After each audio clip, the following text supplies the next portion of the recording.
Hello everybody and welcome back to RainBro Crafts. My name is of course Colton, and today Zac will be making for you our Drag Brunch soap. This is for our Citrus in July 2026 collection, and it is one that we had last year as well.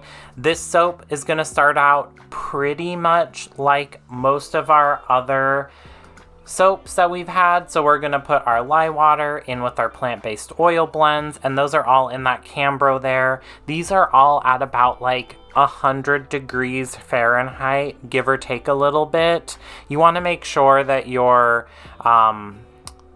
ingredients are all close-ish in temperature, just to make the soaping process go as nice together as possible. When I said that this is going to start out similar-ish to most of our other soaps, this is where it kind of goes off the tracks a little bit. So Zac blended in that lye water, got it well emulsified, but it's not very thick at this point yet. He is then going to be putting in some purple. This is part of that purple neon collection that we got from Mad Micas that our Pride 2026 collection was colored with. It is a super bright, vivid, like ultraviolet purple color. He then will be adding in our custom fragrance blend. This scent is a citrus forward scent with some berries, some herbal notes, some vanilla sugar, and some musk to kind of ground it all out. This fragrance blend is one that is from our candle, also called Drag Brunch, that was inspired by a Grapefruit Mimosa. And it is a Candle Science fragrance blend, so I used a couple different Candle Science fragrances to make this signature scent for us.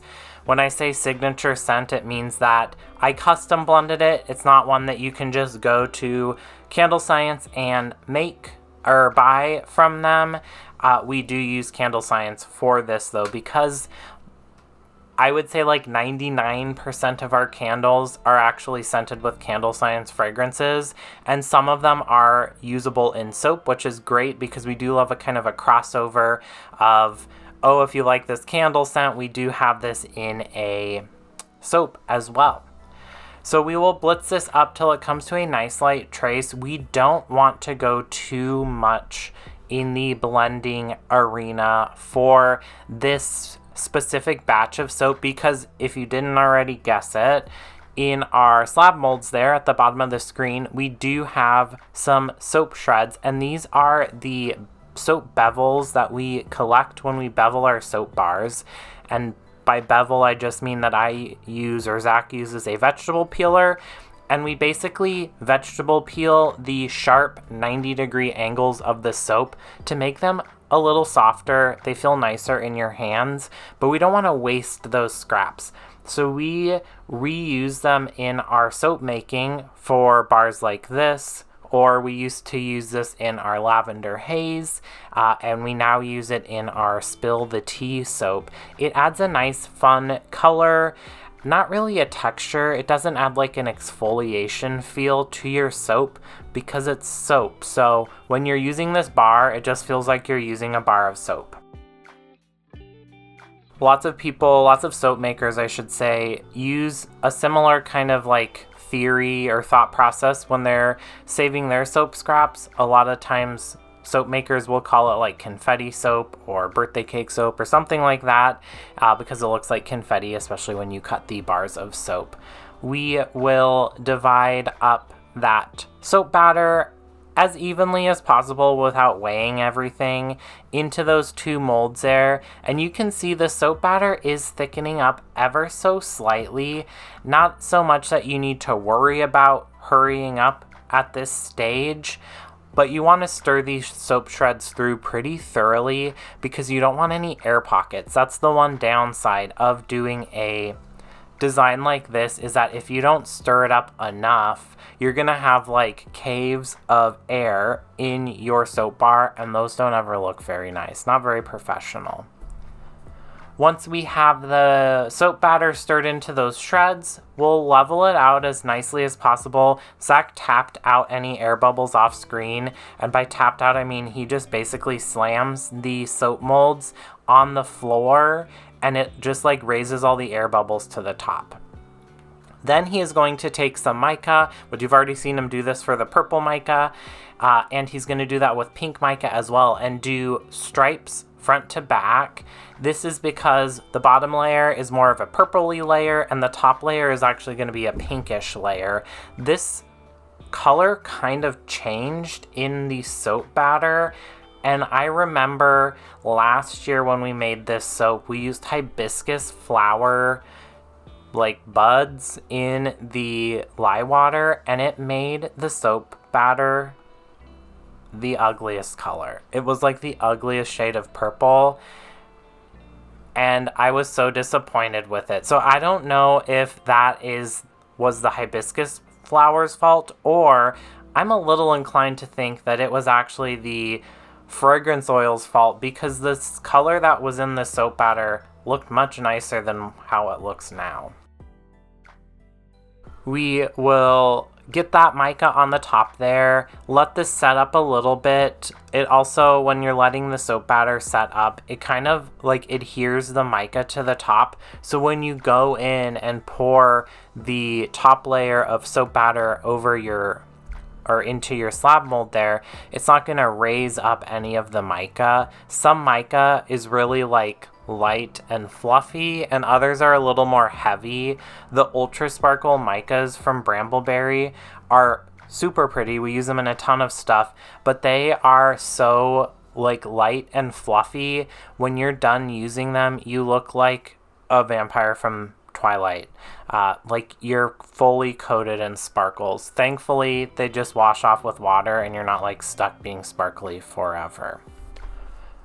For the top layer of soap, Zac is going to blitz up the same soap batter that we always use. He is going to then add some of that hot pink colorant from that Mad Mica Neon collection as well, and then add the same exact fragrance oil to the batter. Press that through the strainer there, and that's just to make sure our kaolin clay is nice and smooth.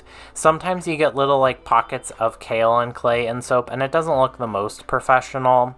So if you take a little bit of extra time and pour it through the strainer, sometimes you won't have to do anything. Sometimes you'll just have to push a little bit through to kind of break up those lumps and clumps. He will then blitz this up as well, and this we are using a little bit less colorant in this soap, especially these neon colors. They really can take over a soap super quickly. If you watched any of our Pride collection, you can see that they went from like a normal color to like super bright and in your face really, really quickly. So it's kind of a fine line, and we didn't really want this to be like a neon soap because none of our other soaps in this collection were that neon color like our Pride soap was.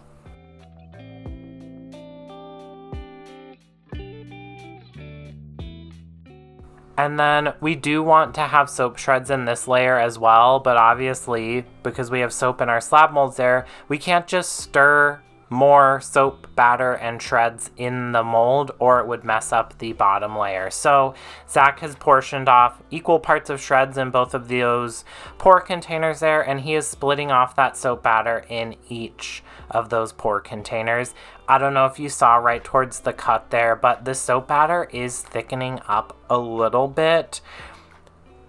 And this could be because it was a little hot when we were making this soap. This fragrance blend might not be the most well behaved, which it's not horrible. It doesn't cause it to like go from liquid to solid super quickly, but it's not as workable as say the lime and the coconut soap that I made, and I posted that the other day, and I'll put a card up in the corner there if you didn't see that video.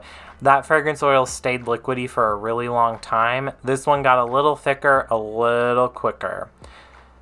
And you can see that it's kind of the texture of like melty ice cream, not like a milkshake or something like that.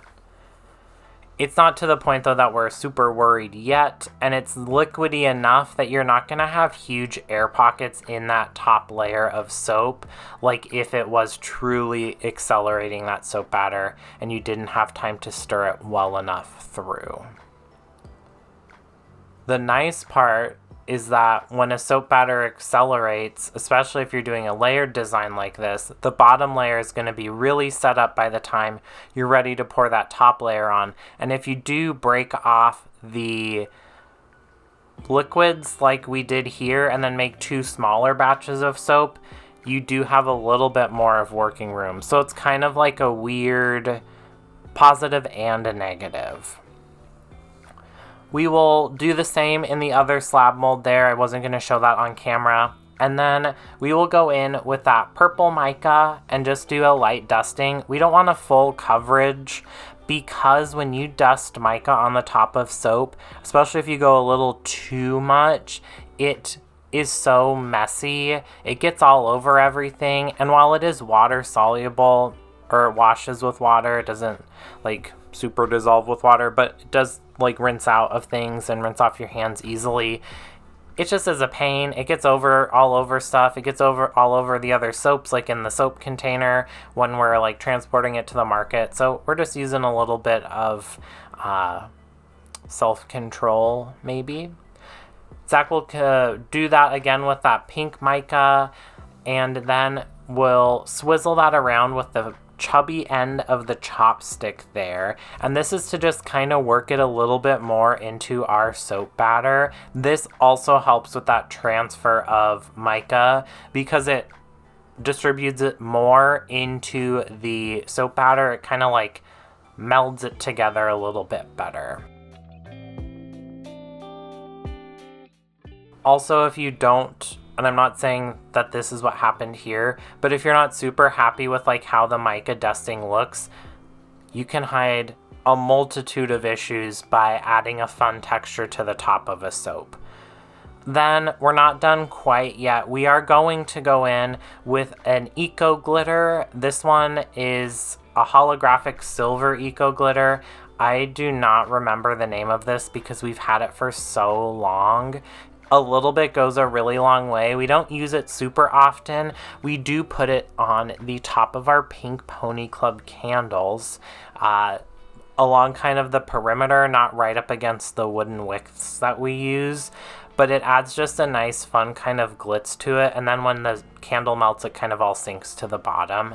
The nice thing with eco glitter is that it does dissolve in water. It's made with cellulose, so like a plant fiber, and it doesn't get into the rivers. It doesn't stay around either. I one time used a bath bomb from a very large bath bomb making company, and it was so glittery, the tub looked like it was made out of glitter, and it took forever to clean up. There's probably still glitter at the tub at my parents' house where I used it, but I don't live there anymore, so it's maybe not my problem.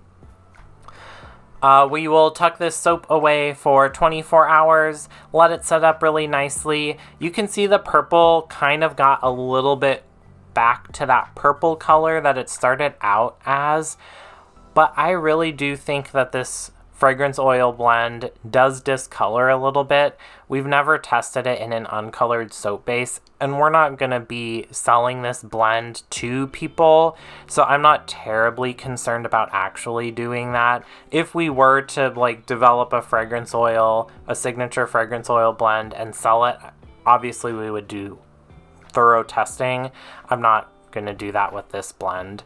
And there you can see that cute line, the mica line, the different layers, and those really fun confetti chunks of soap shreds. I forgot to mention that those soap shreds specifically are from our neon soap in our Pride 2026 collection. So we beveled them and we kept them separate from our normal just soap we carry all the time so that we could use them in a fun soap for July in Portland, Oregon. Our Pride is actually in July. It's actually this upcoming weekend on Saturday and Sunday. And so this we will have for sale there. We made a couple other like Pride soaps as a like, if we sold all of our other Pride collection from June, we'd have a little bit to have there. All right, my question for you all is, have you ever eaten something so spicy it made you cry? I don't know if I've cried. I am a spice baby, meaning that I don't terribly like spicy food, but really it's that I get really sweaty when I eat spicy food, and I don't like to sweat when I'm eating. We did have this like coconut salad from a Sri Lankan restaurant in Portland, and it was possibly the spiciest thing I've ever eaten, and I may have actually had watery eyes from it. It still was really tasty though. Thanks for watching. If you do want to get soaps, candles, or bath bombs sent to your house each and every month, we do have a subscription service, and we will send those directly to you along with these fine group of individuals up on screen here. Check out our website, rainbrocrafts.com, if you want to join them. Thank you so much for watching. Don't forget to answer if you have had something so spicy it's made you cry. Subscribe to the channel, like this video, and ring that bell icon so you get notified when we release new videos. Thanks. Bye.